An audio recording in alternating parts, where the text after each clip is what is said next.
Hello everyone. मेरा नाम शशांक अग्रवाल है और आज मैं स्टार्ट करने जा रहा हूँ क्लास 11 एनसीईआरटी केमिस्ट्री बुक का फर्स्ट चैप्टर जिसका नाम है some basic concept of chemistry.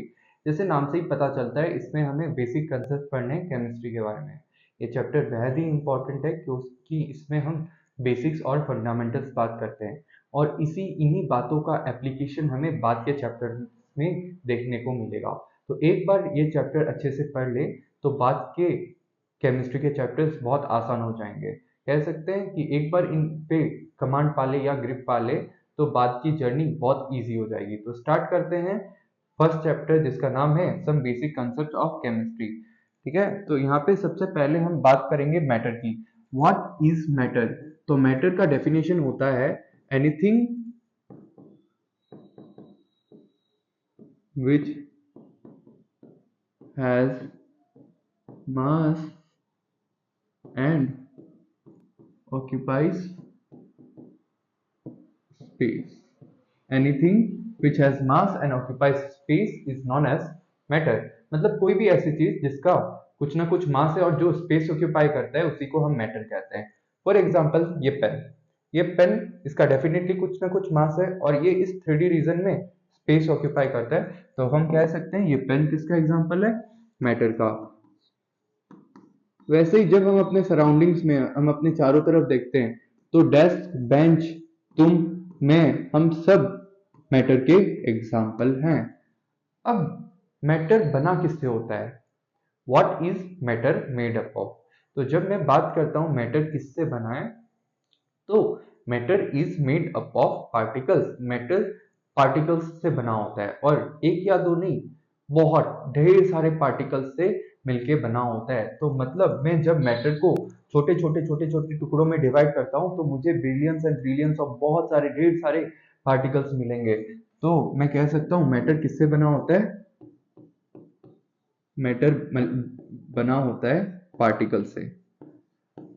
अब जो स्मॉलेस्ट पार्टिकल होता है मैटर का, जो स्मॉलेस्ट पार्टिकल होता है मैटर का उसी को हम एटम कहते हैं।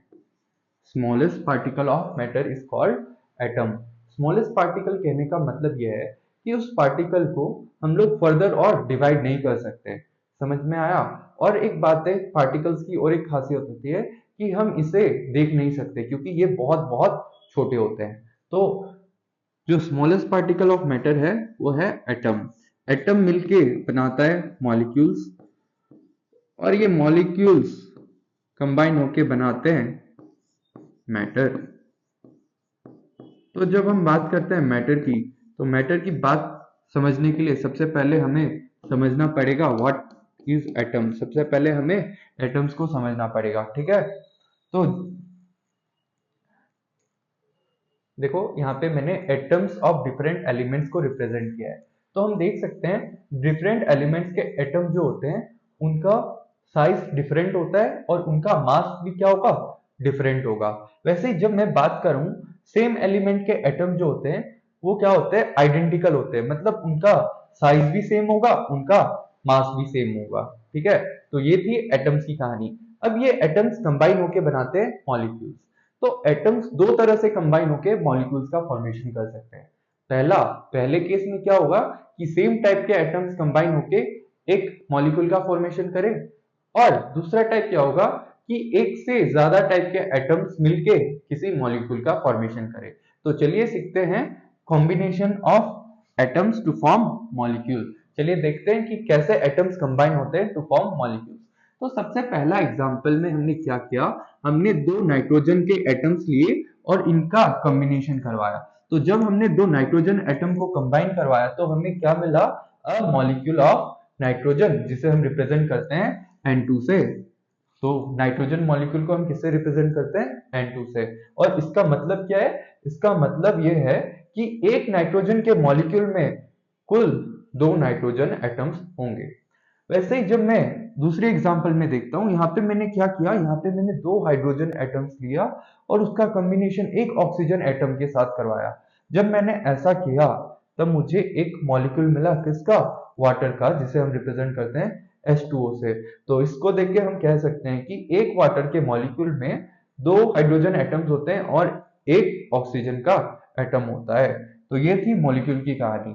अब जो नेक्स्ट हम पढ़ेंगे क्लासिफिकेशन ऑफ मैटर। तो मैटर को हम लोग दो तरह से क्लासिफाई करवा सकते हैं। First is physical classification.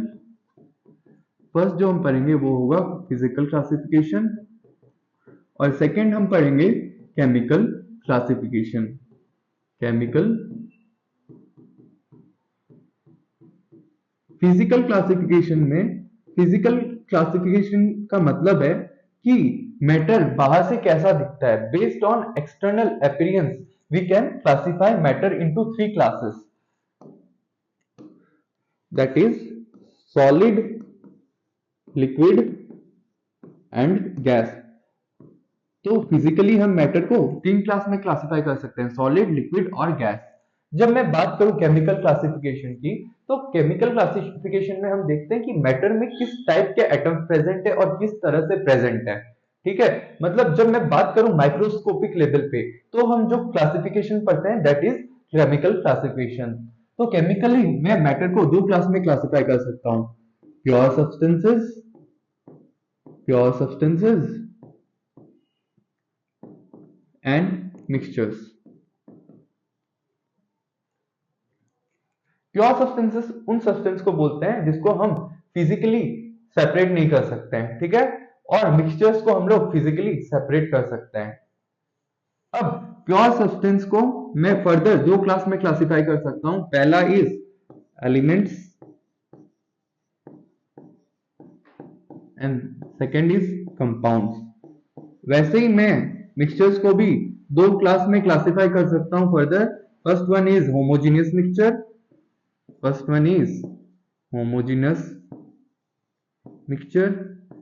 and second one is heterogeneous mixture.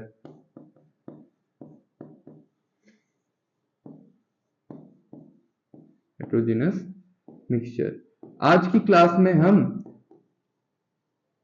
Matter के क्लासिफिकेशन को ढंग से समझेंगे, मतलब यहाँ पे प्रेजेंट हर एक टर्म्स को हम डिटेल्स में समझने की कोशिश करेंगे। तो स्टार्ट करते हैं सबसे पहले फिजिकल क्लासिफिकेशन ऑफ मैटर।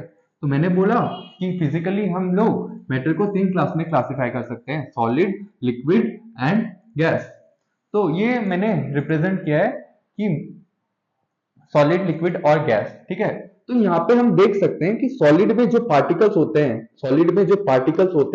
वो क्या होते हैं, क्लोजली पैक्ड। क्या होते हैं, क्लोजली पैक्ड, मतलब उनके बीच में जो स्पेस होता है, पार्टिकल के बीच में जो स्पेस होता है वो बहुत ही कम होता है। जब मैं बात करूं लिक्विड में पार्टिकल्स जो होते हैं वो क्या होता है, वो होते हैं लेस क्लोजली पैक्ड। मतलब यहाँ पे पार्टिकल्स के बीच में स्पेस क्या होगा, कुछ ज्यादा होगा। समझ में आया। जब मैं बात करता हूं यहाँ पे पार्टिकल्स लीस्ट क्लोजली पैक्ड होते हैं, मतलब यहाँ पे पार्टिकल्स के बीच में क्या होगा, मैक्सिमम स्पेस होगा as compare to solids and liquids. Second जो बात करता हूं मैं, सेकंड बात होगी अट्रैक्टिव फोर्सेस की। जब मैं बात करता हूं अट्रैक्टिव फोर्सेस, जो मैटर के पार्टिकल्स होते हैं ना, इनके बीच में अट्रैक्टिव फोर्सेस होता है। It is a characteristics of particles that particles of matter have attractive forces between them. मतलब जितने भी पार्टिकल्स हम देखेंगे, चाहे वो सॉलिड हो, चाहे लिक्विड हो, चाहे गैस हो, उनके बीच में एक अट्रैक्टिव फोर्स होगा।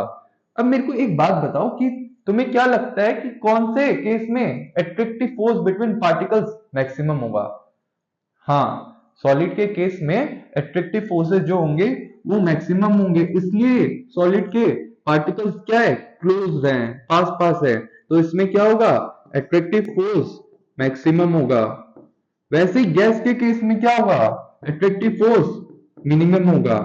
अब जब मैं बात करता हूं लिक्विड की, तो सर लिक्विड के केस में सॉलिड से तो कम होंगे और लिक्विड गैस से ज्यादा होंगे। मतलब अट्रैक्टिव फोर्स जो लिक्विड के होंगे वो इन दोनों के बीच में कहीं लाई करेंगे, और इसलिए इसके लिए हम जो टर्म यूज करते हैं उसको कह देते हैं इंटरमीडिएट। मतलब अट्रैक्टिव फोर्सेस बिटवीन पार्टिकल्स, इनमें सॉलिड से तो होंगे कम, गैसियस से होंगे ज्यादा। थर्ड जो बात मैं करूंगा वो होगी शेप और वॉल्यूम की। तो मुझे पता है कि ये जो सॉलिड होता है ना, इसका शेप और वॉल्यूम फिक्स होता है। मतलब देखो, ये जो पेन है ये सॉलिड का एग्जांपल है, इसको मैं स्पेस में या कहीं पे भी ले जाऊं, इसका शेप हमेशा फिक्स रहेगा। मतलब ये पेन जो है ना, हमेशा ऐसा ही दिखेगा और ऐसा ही रहेगा, इसका शेप कभी चेंज नहीं होगा। और ये जो वॉल्यूम ऑक्यूपाई कर रहा है, ये जितना स्पेस ऑक्यूपाई कर रहा है, ये हमेशा उतना ही स्पेस ऑक्यूपाई करेगा, चाहे इसे तुम कहीं पे भी ले जाओ, पानी में ले जाओ, हवा में ले जाओ, मून में ले जाओ, कहीं पे भी ले जाओ। तो मैं कहता हूं कि जो सॉलिड होता है, fix it has fixed shape and volume, fix shape and volume. जब मैं बात करता हूं लिक्विड की, तो लिक्विड का एग्जांपल मैंने पानी लिया। तो देखो, पानी के इस बॉटल में मैंने इतना पानी फिल किया, अभी पानी का शेप कुछ ऐसा है। जब मैं इसको टिल्ट कर दे रहा हूं, तो पानी का शेप क्या हुआ है, चेंज हुआ है, लेकिन वॉल्यूम तो उतना ही है। वॉल्यूम तो उतना ही है, बस क्या हो गया, शेप चेंज। तो मैं कह सकता हूं कि लिक्विड के केस में शेप क्या होता है, शेप चेंज होता है, लेकिन वॉल्यूम क्या होता है, फिक्स्ड होता है। तो मैं इसमें लिख सकता हूं liquid has fixed volume but shape is not fixed. वैसे ही जब मैं बात करता हूं गैस की, तो गैस का ना तो शेप फिक्स होता है और ना ही वॉल्यूम फिक्स होता है। कहने का मतलब यह है कि आप गैस को कहीं पे भी किसी भी कंटेनर में रख दो, वो गैस उसी का शेप और क्या वॉल्यूम ऑक्यूपाई कर लेती है। तो इसलिए मैं कहता हूं, तो गैस का ना तो वॉल्यूम फिक्स होता है और ना ही shape. Gas has neither fixed shape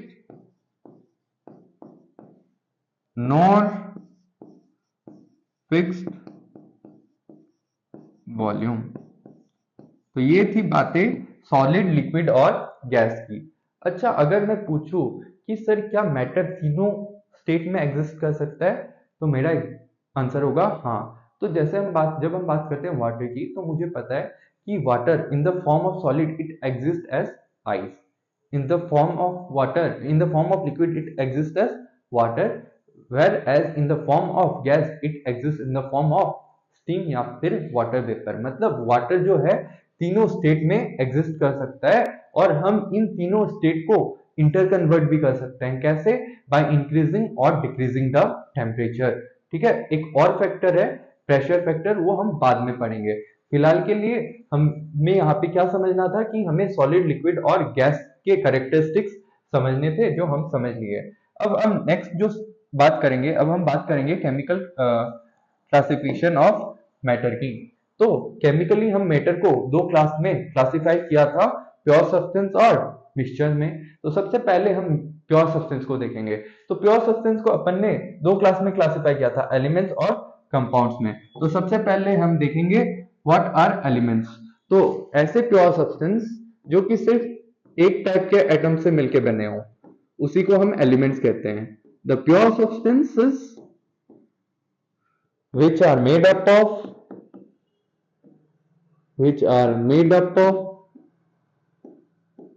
only one kind of atoms, only one kind of atoms, उसी को हम कहते हैं एलिमेंट्स। मतलब ऐसे प्योर सब्सटेंस जहां जो सिर्फ एक ही टाइप के एटम्स से मिलके बने हो, उसे हम कहते हैं एलिमेंट्स।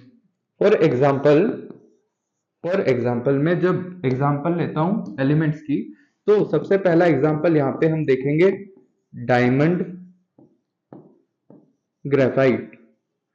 तो जब मैं बात करता हूं डायमंड और ग्रेफाइट की, तो हमने अपने प्राइमरी क्लासेस में पढ़ा था कि डायमंड और ग्रेफाइट जो है ना, किससे मिलके बना होता है, कार्बन एटम से मिलके बना होता है। मतलब डायमंड हो चाहे ग्रेफाइट हो, उसमें किस क्या एटम्स प्रेजेंट होंगे, सिर्फ और सिर्फ कार्बन के एटम्स प्रेजेंट होंगे। तो ऐसे प्योर सब्सटेंस जहां पे सिर्फ एक ही टाइप के एटम्स प्रेजेंट हो, उसी को हम कहते हैं एलिमेंट्स। तो कुछ और एग्जाम्पल की, जब मैं कुछ और एग्जाम्पल की बात करता हूं, तो नाइट्रोजन एटम, यहाँ पे सिर्फ एक ही एटम प्रेजेंट है, वो भी किसका, नाइट्रोजन का। तो ये किसका एग्जाम्पल हो गया, एलिमेंट का। जब मैं बात करता हूं नाइट्रोजन मॉलिक्यूल की, हालांकि इसमें दो एटम्स है नाइट्रोजन के, लेकिन वो एटम्स सेम टाइप के हैं। हाँ सर, यहाँ पे दोनों एटम्स सेम टाइप के हैं और दोनों एटम्स किसके हैं, नाइट्रोजन के। तो मैं कह सकता हूं कि नाइट्रोजन का एटम भी एलिमेंट का एग्जांपल है और नाइट्रोजन का मॉलिक्यूल भी एलिमेंट्स का एग्जांपल है। वैसे ही ओ ऑक्सीजन एटम भी एलिमेंट का एग्जांपल है, O2 मॉलिक्यूल भी इसका एग्जांपल एलिमेंट का। कुछ और बातें करता हूं, कुछ और एग्जांपल्स। सल्फर P4 मतलब फॉस्फोरस, ये सब किसके एग्जांपल होंगे, ये सब सब एलिमेंट्स के एग्जांपल होंगे। अब जब मैं बात करता हूं कंपाउंड्स की, तो जहां पे भी तुमको मोर than one type of atoms दिख जाए उसी को हम कहेंगे कंपाउंड्स। तो कंपाउंड्स का डेफिनेशन हो जाएगा द प्योर सब्सटेंस, ऐसे pure substance which have more than one type of atoms, more than one type of atoms combined together in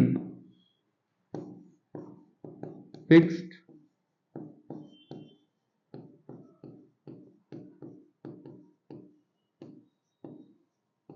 sir मेरे को ये तो समझ में आ गया, इसमें मोर than one types of atom होंगे, लेकिन सर ये आपने क्या लिखा है कि फिक्स प्रोपोर्शन बाय मास।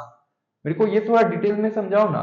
तो मैंने कहा कि जहां पे भी तुम्हें क्या मिल जाए, more than one type of atoms मिल जाए, उसी को हम लोग क्या बोलेंगे, कंपाउंड्स बोलेंगे। फॉर एग्जांपल वाटर मॉलिक्यूल में मोर than one type of atoms है। हाँ, यहाँ पे सर दो टाइप के एटम्स है, हाइड्रोजन और ऑक्सीजन, तो इसी को हम कंपाउंड कहते हैं। अब ये फिक्स प्रोपोर्शन बाय मास क्या होता है, तो देखो मुझे पता है कि वाटर मॉलिक्यूल में हाइड्रोजन के कितने एटम्स है, दो एटम्स।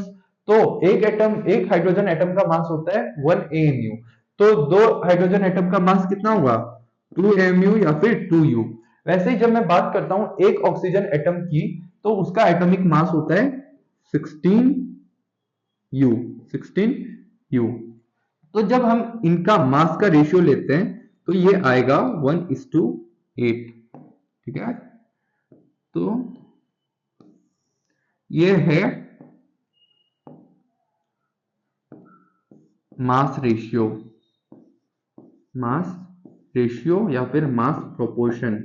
तो मैं कहता हूं कि मैं जब भी वाटर का फॉर्मेशन करूंगा, चाहे मैं किसी भी सोर्स से वाटर ले लूं, चाहे मैं नाली का पानी ले लूं, चाहे मिनरल वाटर ले लूं, चाहे गंगा जल ले लूं, चाहे हाइड्रोजन और ऑक्सीजन का रिएक्शन करवा के मैं वाटर बनाऊं, मुझे वाटर के केस में हाइड्रोजन और ऑक्सीजन का मास रेशियो क्या मिलेगा, हमेशा 1:8 मिलेगा। मतलब हमेशा वन इसमें हमेशा 2 ग्राम ऑफ या फिर 2 atomic mass unit of hydrogen will combine with 16 atomic mass unit of hydrogen to produce 1 molecule of hydrogen.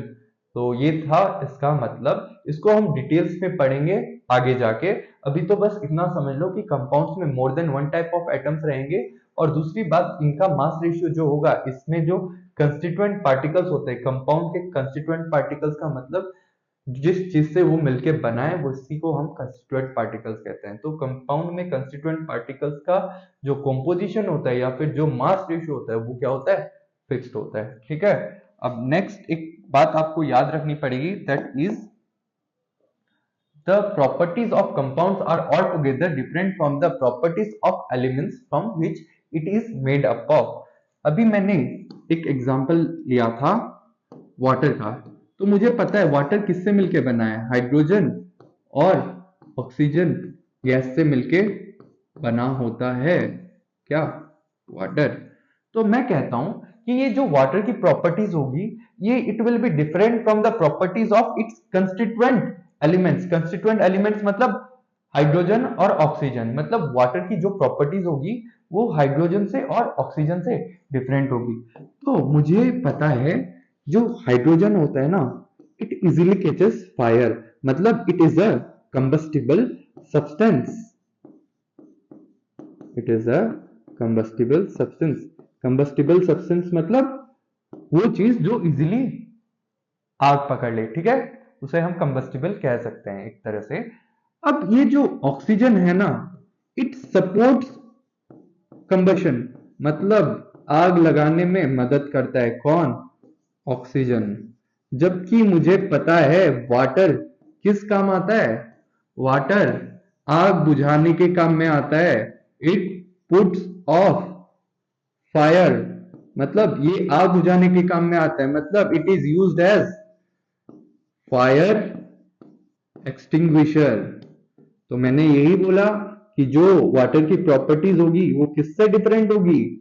Hydrogen और ऑक्सीजन जिससे मिलके वो बना है। अगर फिर से और एक एग्जांपल की बात करूं तो देखो, हाइड्रोजन जो है वो गैसियस फॉर्म में एग्जिस्ट करता है।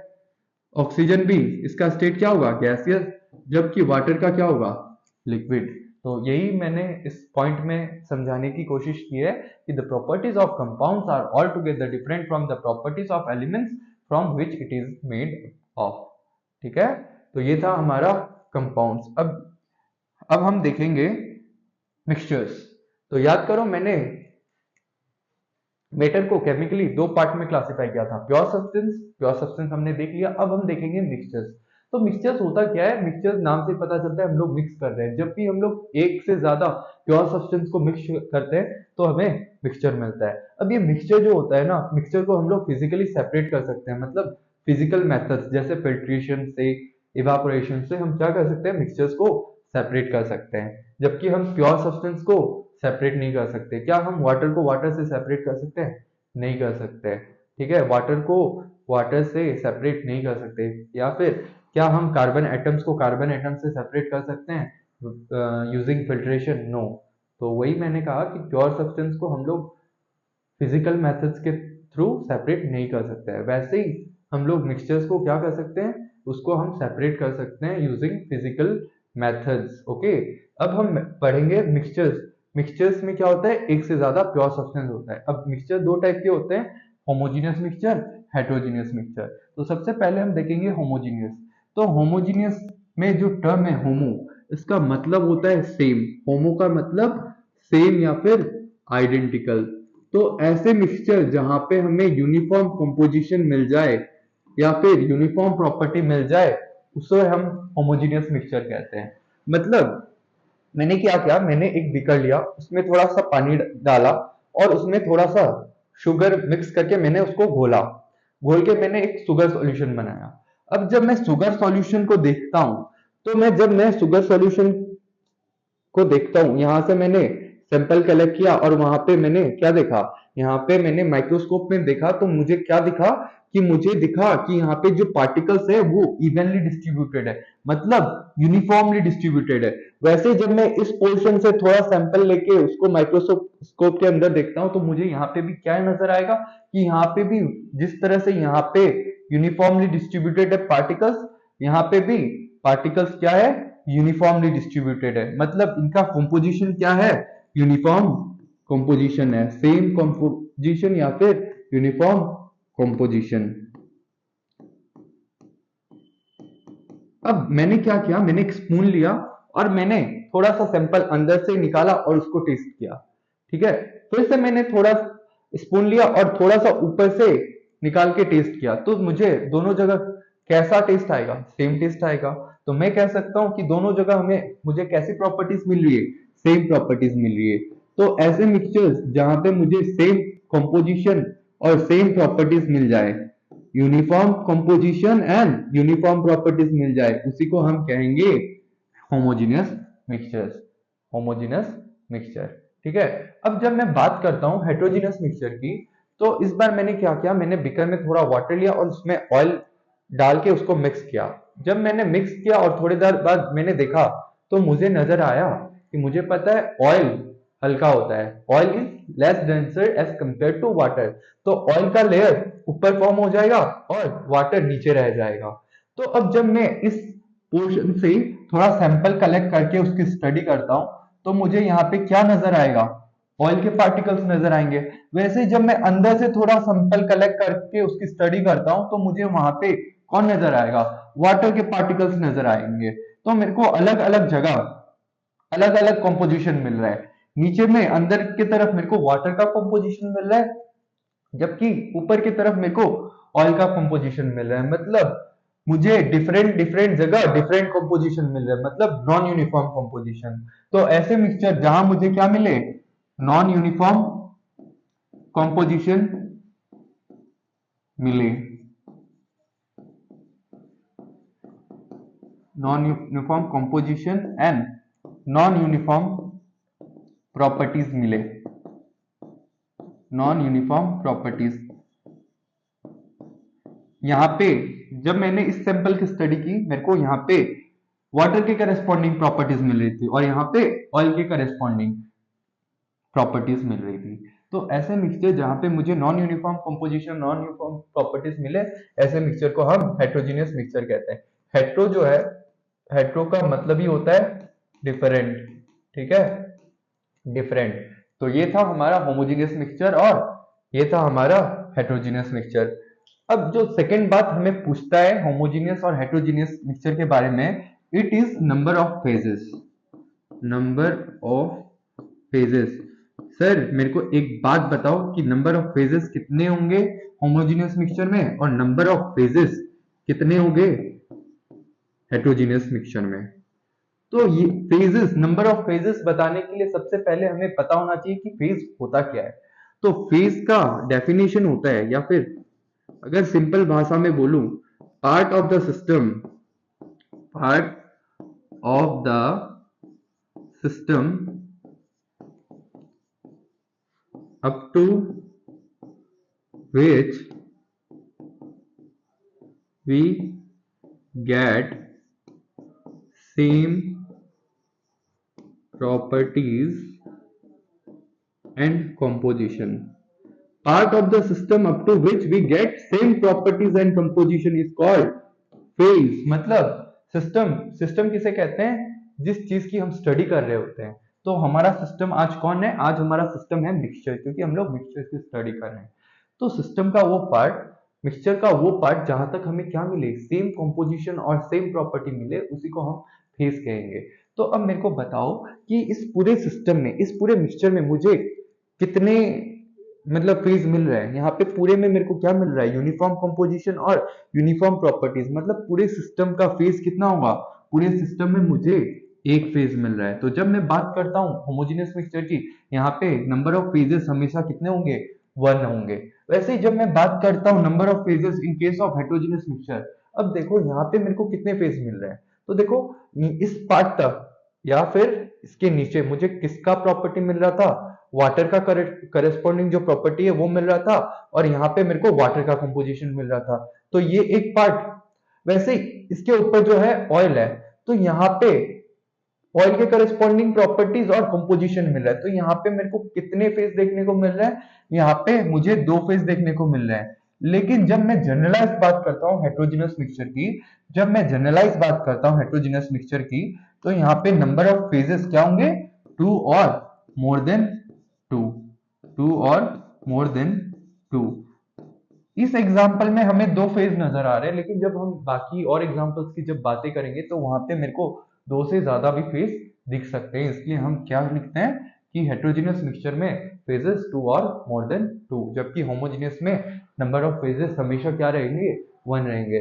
नेक्स्ट एग्जाम्पल होगी, नेक्स्ट बात होगी एग्जाम्पल की। जब मैं बात करता हूँ होमोजीनियस मिक्सचर की एग्जाम्पल की, तो यहाँ पे इसका एग्जाम्पल हो जाएगा सॉल्यूशन, ट्रू सॉल्यूशंस। ये हम लोग क्लास 12 में पढ़ेंगे, फर्स्ट चैप्टर है क्लास 12 का। तो हमें पता होना चाहिए उस वक्त में कि ये जो सॉल्यूशंस होते हैं ये क्या होते हैं, होमोजीनियस मिक्सचर। वैसे ही जब मैं बात करता हूँ हेट्रोजीनियस मिक्सचर के एग्जाम्पल की, तो क्लास 12 में हम सरफेस केमिस्ट्री पढ़ेंगे।